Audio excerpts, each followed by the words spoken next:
పరకాల లగచర్ల రైతులపై అక్రమంగా కేసులు పెట్టి జైల్లో నిర్బంధించి వారిపై థర్డ్ డిగ్రీ ప్రయోగిస్తూ చేతులకు బేడీలు వేసిన కాంగ్రెస్ ప్రభుత్వానికి వ్యతిరేకంగా నిరసిస్తూ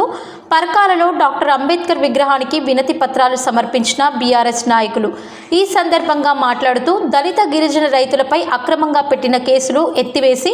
రైతులను బేషరతుగా విడుదల చేయాలని, లగచర్లలో విలువైన దళిత గిరిజనుల వ్యవసాయ యోగ్యానికి అనుకూలమైన భూమిని ఇవ్వమని, ఎదురు తిరిగిన వారిని వారి భారత రాజ్యాంగం కల్పించిన హక్కుల ద్వారా నిరసన పోరాటం తెలిపితే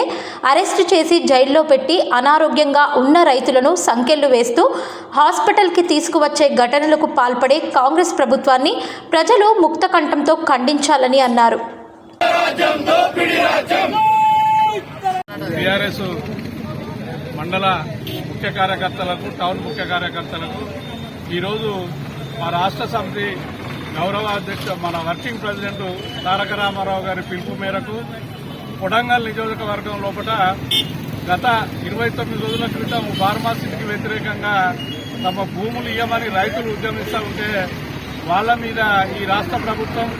రేవంత్ రెడ్డి గారి నాయకత్వంలో కూడా పైశాచికమైన దాడి చేసి ఇప్పటికీ 20 నుంచి 29 మంది రైతులను నానబుల్ బెయిల్ కేసులు, అక్కడ మాజీ శాసనసభ్యుడు నరేందర్ రెడ్డి గారి మీద కేసు పెట్టి 29 రోజుల నుంచి నిర్బంధిస్తూ ఉన్నారు. అదేవిధంగా ఒక గిరిజన రైతు తన ఆరోగ్యం బాగాలేదు, టెస్ట్ పేరుతో హాస్పిటల్ పోవాలంటే సుప్రీంకోర్టు గైడ్ లైన్స్ కు వ్యతిరేకంగా బేడీలేసి హాస్పిటల్ తీసుకుపోవడం అనేది జరిగింది. ఇట్లా నిన్న శాసనసభ లోపల ప్రాధాన్య